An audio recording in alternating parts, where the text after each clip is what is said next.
So, what if I told you there's an official playbook for fighting one of the deadliest medical emergencies on the planet? Well, there is. Today, we're going to take a look inside that life-saving strategy for sepsis, a condition that is, frankly, as common as it is misunderstood. And just to give you a sense of the scale we're talking about, 49 million. That is the number of people who face sepsis every single year, all across the globe. It's an absolutely staggering public health crisis, and it demands a really coordinated, evidence-based response. Okay, so what is sepsis, really? Well, think of your body's immune system as this highly trained army. Normally, it's really precise. It targets invaders like bacteria or viruses. But in sepsis, that army goes haywire. It launches this overwhelming, chaotic assault that starts causing massive collateral damage to your own body, your tissues, your organs. It's basically friendly fire on a catastrophic scale. But, and this is the important part, in this critical race against time, clinicians are not working in the dark. They have a playbook, a set of rules built on the best available science to give a patient the best possible chance of survival. And that's exactly what we're digging into today. The official guidelines from the Surviving Sepsis campaign. So, with that in mind, let's kind of trace the path of a patient. The whole journey really kicks off the moment sepsis is even suspected, and it starts this frantic sprint where every single decision matters. Picture it. A patient arrives at the hospital. They are acutely ill, maybe they have a high fever, their blood pressure is dropping. The clock starts ticking, right then and there. These first few hours can literally determine everything that follows. And the guidelines could not be more clear on this. This right here, this is good practice statement number 9, and it leaves zero room for doubt. Sepsis is a medical emergency.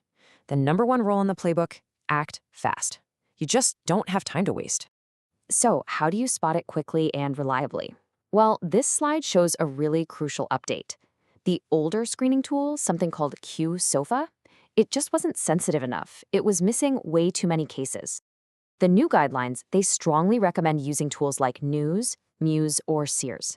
These basically cast a wider, more effective net, helping to catch patients at risk much, much earlier. And this is where all these rules come from. I mean, this isn't just one doctor's opinion or some local hospital protocol.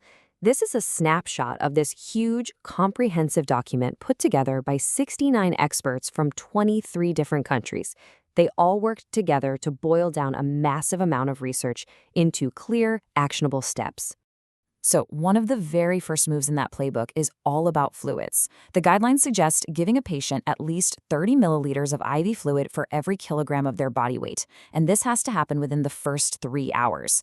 It's this big rush of fluid that helps stabilize that dangerously low blood pressure and get blood flowing back to organs that are basically starving. Okay, so fluids are on board, providing life support. Now it's time to go after the root of the problem, the infection itself. And the playbook lays out this really clear 3-pronged attack. First, you collect blood cultures. You have to identify the specific bug causing all the trouble. You gotta know your enemy to beat him. Second, you hit him with broad-spectrum antibiotics right away, ideally within 1 hour. And third, if there's a physical source of the infection, like an abscess or an infected line, you've got to get it out of there. But giving antibiotics isn't just a simple, always, right now command. This flowchart from the guidelines shows just how much nuance is involved here. If a patient's in septic shock, yeah, you act immediately. But if they're more stable and the diagnosis is just possible, the playbook actually gives you a little bit of time to investigate. It's this critical balance between life-saving speed and the global threat of antibiotic resistance. For the sickest patients, this whole battle often moves to the intensive care unit. The ICU is where the body gets advanced life support, really just buying precious time for the antibiotics to do their job and for the body to start healing. A key number you'll hear a lot in the ICU is 65. That's the minimum target for what's called the mean arterial pressure, or MAP, which is basically a measure of how well blood is flowing to your organs. If fluids alone can't get the blood pressure above 65, doctors bring in powerful drugs called vasopressors. Keeping that pressure up is absolutely essential to get blood to the brain, the kidneys, everywhere it needs to go. Now, with a condition this serious, you're always going to hear about other, let's say, widely discussed treatments. For instance, what do the official guidelines have to say about something like high-dose intravenous vitamin C for sepsis? Well, the playbook has a very clear answer on this one. Take a look here at recommendation number 81.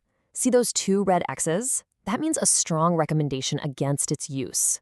After looking at all the evidence, the expert panel basically concluded that it doesn't help and it shouldn't be used. This really shows how the guidelines are just as important for what they tell us not to do. And this is why those recommendations carry so much weight. This flowchart kind of gives us a peek behind the curtain at the whole rigorous process. Every single recommendation is systematically graded based on how certain the scientific evidence is. It's a transparent, methodical approach designed to make sure patients are only getting the most effective care possible. But the story doesn't just end when a patient leaves the hospital. For so many people, surviving sepsis is really just the first victory in a much, much longer war. So let's look at that final, often overlooked chapter, life after the ICU. A lot of survivors face something called post-sepsis syndrome. This can mean a whole host of long-term problems. New or worsened physical challenges, persistent cognitive issues like memory loss or that classic brain fog, and pretty profound mental health struggles, including anxiety, depression, and even PTSD. The battle absolutely does not end at the hospital door. And what's so important about the latest guidelines is that they explicitly recognize this long road to recovery. This quote from the introduction, it says it all.